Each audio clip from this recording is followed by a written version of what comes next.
They stopped my treatment. My daughter committed a crime to keep me alive. And I fled to Argentina, where I found not only love but also a shocking truth. Hi, my name's Olivia Patterson. I'm 47, a single mom, and until a year ago my world was a tangle of routine and resignation.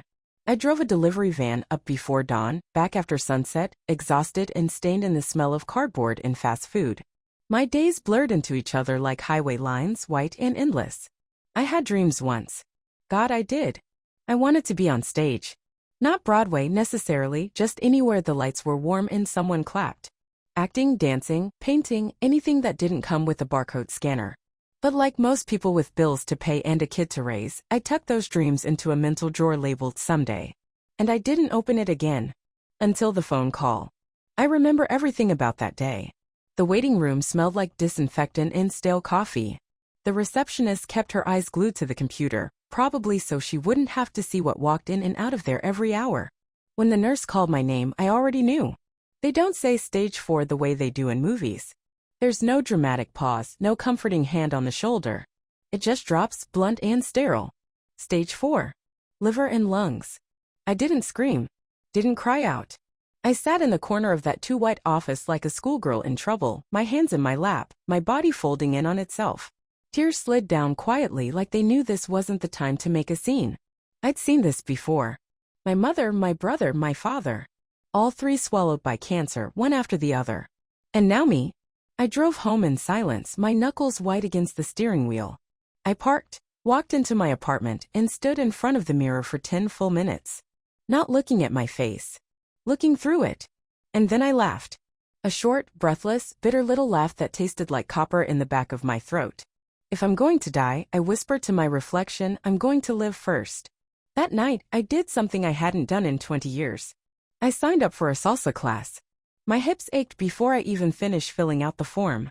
I hadn't danced since college. My legs weren't what they used to be, and I had exactly one pair of heels that weren't chewed up by time or roaches. But I registered anyway. The next morning, I called a local film school and offered to act in student projects for free. My voice shook. I was terrified they'd laugh at the idea of a middle-aged woman with chemo looming in her future, asking for a shot at pretend. But they said yes.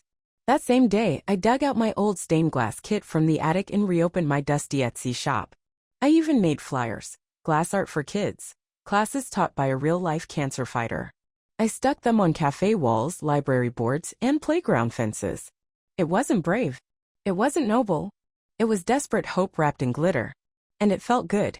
For the first time in years, I could feel my life, like my soul was waking up after being underwater too long. Every heartbeat was a scream into the dark. I'm still here. I shaved my head before chemo could take it. No control left? Fine, I'd take back what I could. When my daughter saw me, she didn't cry. She just nodded and said, "You look like a badass movie villain." And that was that. She stopped letting me complain after that. If I moaned about my joints or the way my skin turned yellow, she'd roll her eyes and say, "That's just your glow-up kicking in, Mom." And I started to believe her. But life doesn't give without taking. And what it took next would test me more than any diagnosis ever could. I wasn't looking for love. Let me make that clear. My last relationship ended 6 years ago when my ex-husband, Mark, announced over pancakes that he'd met someone more aligned with his journey. His journey, as it turned out, involved a yoga instructor named Danny who couldn't remember my daughter's name if her life depended on it. I didn't fight for him. Not because I didn't care, but because I was too tired to pretend anymore. Since then, it had been just me and Ava, my daughter, my everything. And now Ava had a daughter of her own. Grace. 6 years old, all elbows and laughter, and the only person who could boss me around without getting a death stare. So no, I wasn't looking for love. I was barely looking for socks that matched. He came into my life quietly, like a breeze that slips through a cracked window and shifts everything without asking permission. His name was Emiliano. He was from Argentina, lived in a coastal town with cobbled streets and red rooftops. We met through a Facebook group for amateur art lovers, me sharing photos of my stained glass butterflies, him posting watercolors of the sea. He left a comment on one of my pieces, "Your windows catch sunlight like dreams." I replied with something corny, something about how his waves made me hear music. It was harmless. Silly. The kind of thing you forget after a few hours. But he messaged me the next day. Then the next. By the end of the week, we were sending each other long, winding voice notes. He called my voice cloud soft. I called his accent dangerous. He told me he taught art to schoolchildren and helped his sister run a bookstore. I told him about chemo in the salsa class and how I wore sequins to my third treatment just to make the nurses laugh. He asked for a photo. I almost didn't send it. I had no hair. My face looked like wax melting under a weak flame. But I took one anyway, me holding a stained glass suncatcher, wearing a scarf Ava said made me look like a French artist's eccentric aunt. He replied with a picture of himself holding a paper airplane. It had writing on the wing. "Come dance here someday." I laughed. Then I cried. Then I saved that picture in 3 different folders in case I accidentally deleted it. Every chemo session after that, I brought one of his letters with me. Real ones. On paper. In envelopes that smelled like lemon and ink. He wrote about the ocean and the trees outside his window. About how he imagined me there. Standing barefoot on stone floors, painting light into glass. Grace, my granddaughter, started drawing butterflies for me to tape on the forestand. "When your hair grows back, you'll look like a princess," she said one day. "But like the cool kind. Who rides dragons." I nodded, swallowing tears. "That's the goal, baby." The red dress came next. It arrived in a crinkled package with a note from Ava. "For the wedding you're obviously going to have, because the universe owes you at least that." It was sleeveless, backless, utterly impractical and too expensive. I hung it on my closet door where it glowed like a promise. 3 months into treatment I wore it. Not outside, not yet. But one night, when Grace was asleep and Ava was working late, I slipped it on and stood in front of the mirror. Bald. Pale. Glowing from the inside like someone lit a match in my ribcage. I took a picture. Sent it to Emiliano. His reply came 2 minutes later. "You are made of fire. The dress is lucky to touch you." Who was this man? He'd never seen me in person. Never held me, never heard me laugh in real time. And yet he saw me. Not the illness. Not the baggage. Just me. So when he said he wanted to visit, I panicked. It had been months. Our connection had deepened. He even spoke to Grace on a video call once. She showed him her butterfly collection and told him I snored like a dragon, traitor. But the thought of him seeing me up close, my scars, my trembling hands, my body marked by survival, I wasn't ready. So I told him no.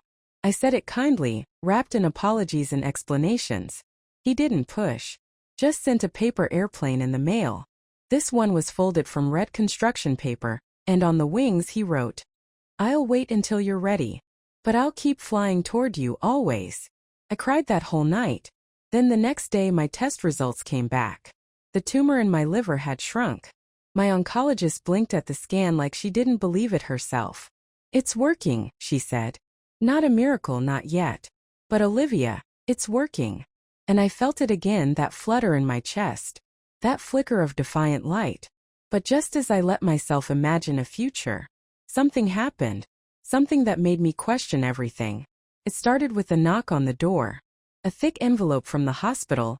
Heavier than usual. I was expecting test results, maybe another bill I couldn't afford but would pay anyway. Instead, inside was a typed summary with words that didn't make sense. Treatment delayed. Authorization pending. Insurance audit in progress. I read it twice. Then 3 more times. My palms started to sweat. My last round of chemo, scheduled for Monday, was on hold. Just like that. No phone call. No explanation. No medicine. I felt the panic crawl into my throat like a snake. I called the billing office and sat on hold for 42 minutes, listening to chirpy music and automated apologies, until a tired-sounding woman finally picked up. "There's been a review triggered," she said. "Your insurance flagged inconsistent income documentation. They've requested proof of financial need before continuing coverage." Inconsistent?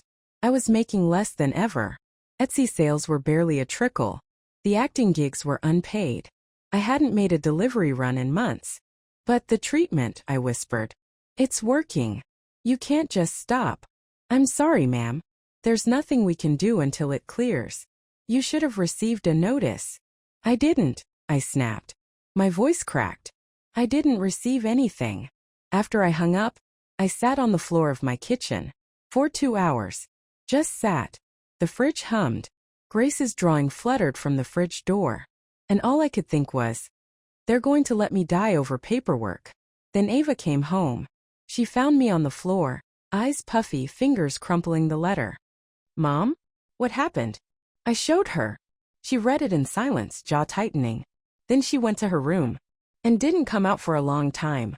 The next morning, I woke up to the sound of her typing. Furious fast.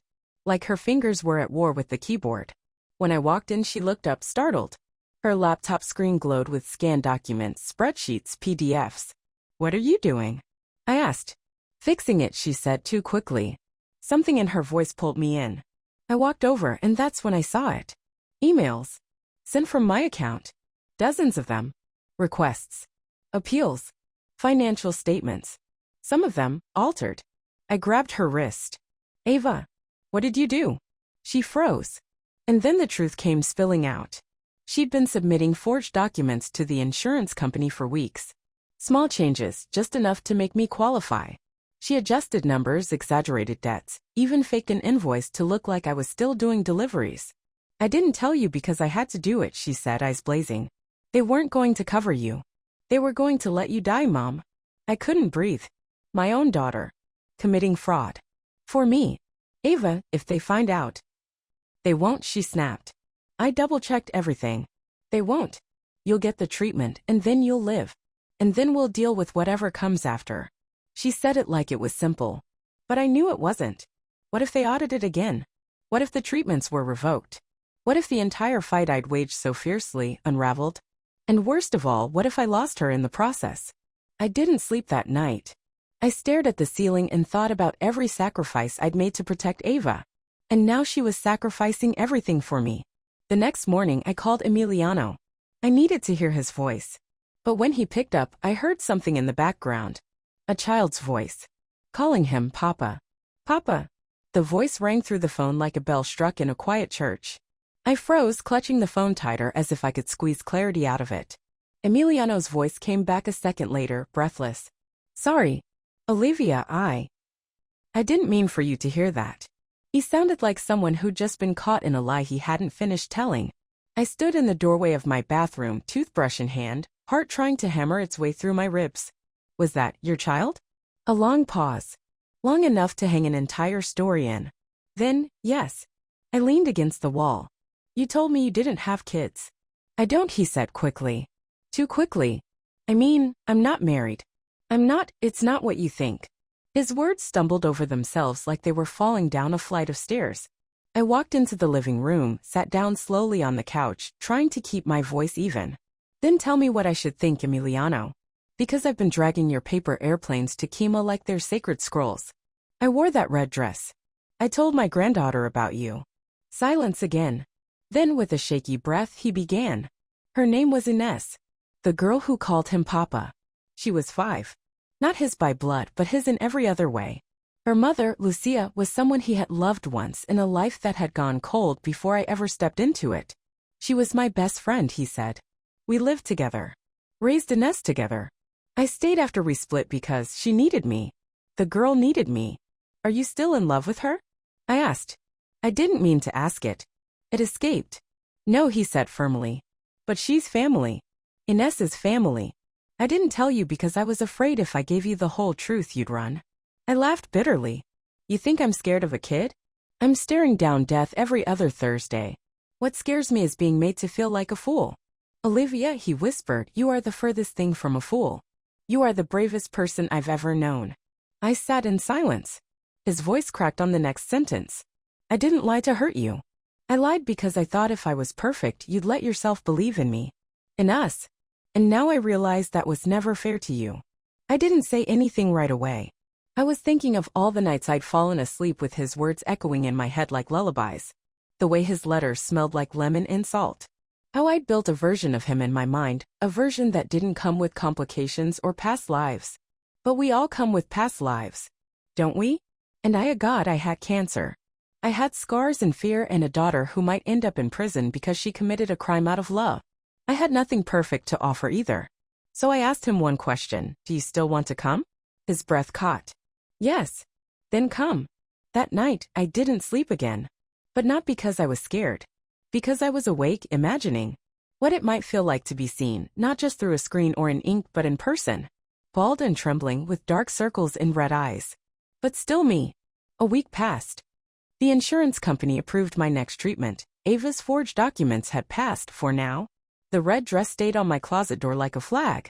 Grace added another butterfly to the fridge. And then Emiliano arrived. At the airport, I wore a scarf and sunglasses and stood shaking in jeans that hung too loose on my frame. When he walked through the arrivals gate, he looked exactly like his photos. But more real. More tired. More alive. He carried no luggage. Just a paper airplane in his hand. A real one this time, folded neatly from a map of his town. I didn't cry until he touched my face. I told you, he whispered. I was flying to you all along. We spent the next 4 days together. He came with me to my radiation sessions. Sat next to me at the stained glass workshop I held for a class of third graders. Watched old movies with Grace. He made dinner, read to me in Spanish at night, and told me stories until I drifted off. It was perfect. And terrifying. Because I knew it couldn't last. He had a life back home. A little girl who needed him. A bookstore. A sister. Responsibilities that didn't pause just because I needed him. On the 5th morning as we drank coffee in silence, he said, I have to go back soon. I know, I said. He took my hand. But I'm not done flying to you. I didn't answer.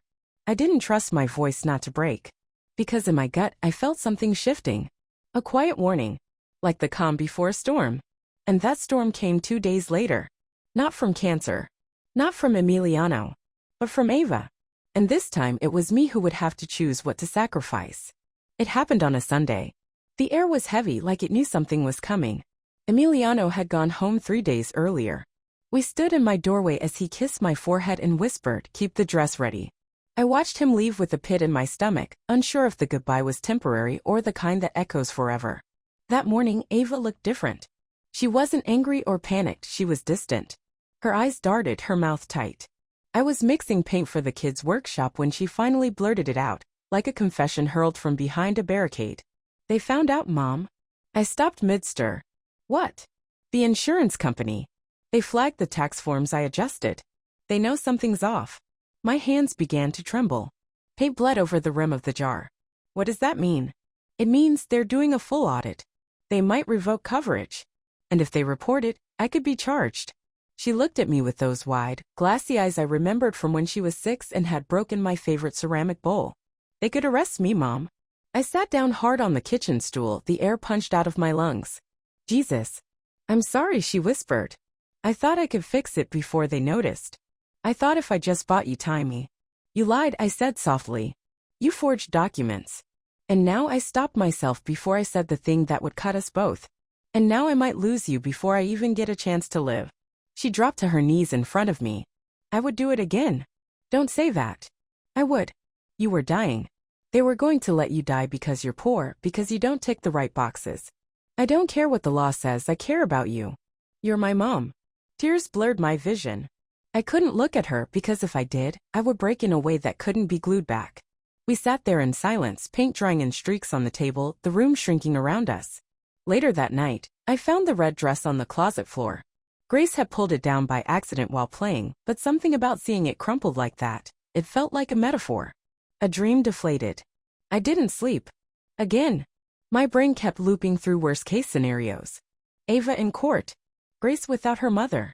Me without insurance. The tumor growing back because someone in a cubicle decided I wasn't worth the cost. By morning, I had made a decision. I called the hospital. Asked for the patient advocate. Told her everything. Not about Ava's fraud. Not directly. But about the truth beneath it. That I was the one who couldn't afford treatment. That I had tried everything, art classes, Etsy sales, acting, teaching. That I had begged for help and was met with silence. That my daughter, in her desperation, had done what the system wouldn't. Fight for me. I didn't know if it would help. But I couldn't keep pretending I wasn't standing on a ledge. That afternoon, a letter came. From the insurance company. They were suspending all coverage pending investigation. Effective immediately. No chemo. No medication. No appointments. Nothing.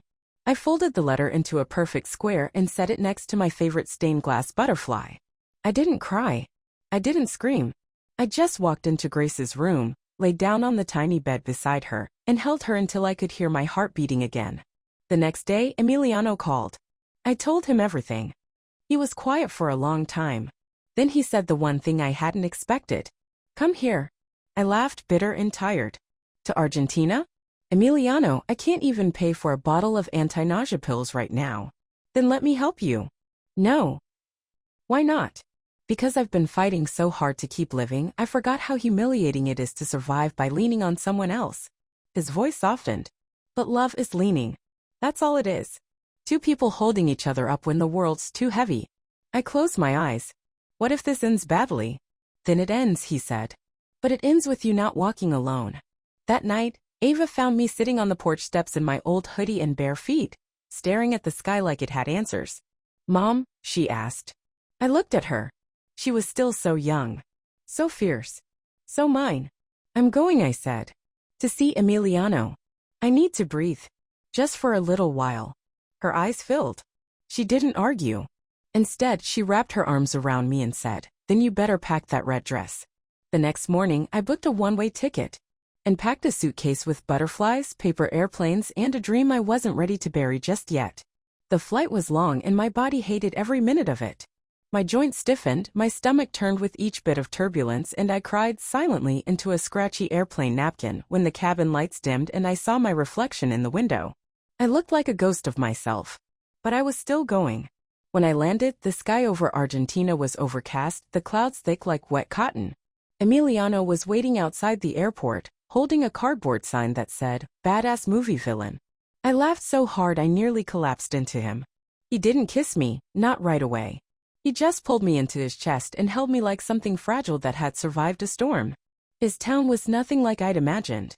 It was more. Narrow streets flanked by faded buildings, flower boxes in every window, and a smell in the air like salt and orange blossoms. His apartment was above the bookstore he helped run, small and overflowing with paperbacks and paint tubes. There was a single window where the light poured in golden and soft. I slept for almost a day. When I woke up, I felt different. Not healed, but suspended, like someone had hit pause on my illness and replaced it with color. We spent our days simply. We made breakfast slowly like it was sacred. He showed me the cliffs where he painted. I met Lucia and Ines, and to my own surprise, I didn't feel jealousy. Just awe. Lucia welcomed me with quiet grace. Ines hugged me like I was someone she dreamed about. Emiliano's world was real. Messy, complicated, and beautiful. And in that world, I didn't feel like a patient. I felt like a woman again. One night, as we stood on the balcony watching the ocean turn ink black, Emiliano pulled out something small from his jacket. It was a butterfly charm, glass, delicate, the exact blue of the first stained glass piece I ever made. I found this in a little shop 2 years ago, he said. Didn't know why I bought it. But now I do. He clasped it around my wrist. I don't have a ring, he said. And I don't want to pressure you. But I want you to know. I choose you. Sick or healed. Here or there. I choose you. I didn't cry. I said yes. Then for the first time in months I danced. Barefoot in the kitchen. The red dress hanging on the chair like a witness. I danced for my daughter, for Grace, for the woman I used to be and the one I was still becoming. And when I looked up, Emiliano was crying. But even as joy bloomed in that room like sunlight through stained glass, a voice in the back of my mind whispered, "This is only borrowed time." And borrowed time always comes with a debt. I woke up to the sound of birdsong and ocean wind and the ache in my bones that told me reality had returned. Ava's voice trembled through the phone. "They're pressing charges," she said, barely audible. "Misdemeanor fraud. I got a lawyer, but Mom, they're using you as evidence. Your treatment dates. Your paperwork. I just wanted to buy you time." I listened in silence, heart plummeting, 1,000 miles away, but suddenly right back on that porch, watching everything unravel. "I'm coming home," I said. "No," she snapped. "Don't you dare. You fought this hard to live, and now you're finally living." I wanted to argue. Tell her I couldn't stay here, not while she was facing consequences for saving my life. But I realized then, this wasn't about guilt anymore. It was about legacy. About what kind of mother I had raised her to be. A brave one. A wild, reckless, loving one. So I stayed. For 2 more weeks I lived out loud. Emiliano and I painted a mural on a sun-bleached wall near the bookstore, bright glass wings bursting through bricks. I taught Ines how to make her own butterfly out of tissue paper and glitter. I made a stained glass window for the school when the light danced through in the mornings. But every night, I called home.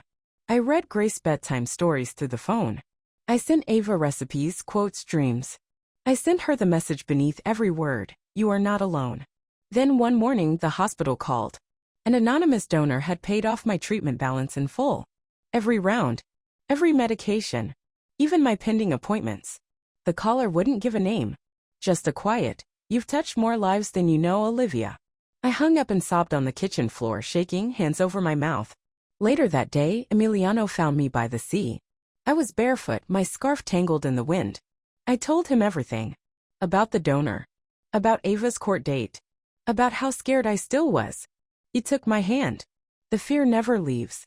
You just stop letting it drive. I closed my eyes. Then maybe it's time. Time for what? For the red dress. That evening I wore it, really wore it for the first time. We danced in the plaza, music from a street band lifting us like kites. People clapped. Someone tossed rose petals. It wasn't a wedding. It wasn't a miracle. It was a moment. And it was mine. I flew home a week later. The dress folded neatly in my bag. The bracelet still on my wrist. My body still battling, but no longer broken. At the airport, Ava and Grace were waiting. Grace ran into my arms, then stepped back and whispered, "You do look like a princess." I smiled. "The dragon riding kind?" She nodded solemnly. "The strongest kind." Ava didn't speak right away. She just hugged me like a lifeline. And when she pulled back, I saw it in her eyes, guilt, fear, relief. All tangled together. "They dropped the charges," she said. "Reduced to a warning. The lawyer said the media attention helped. Someone leaked your story." I blinked. "What story?"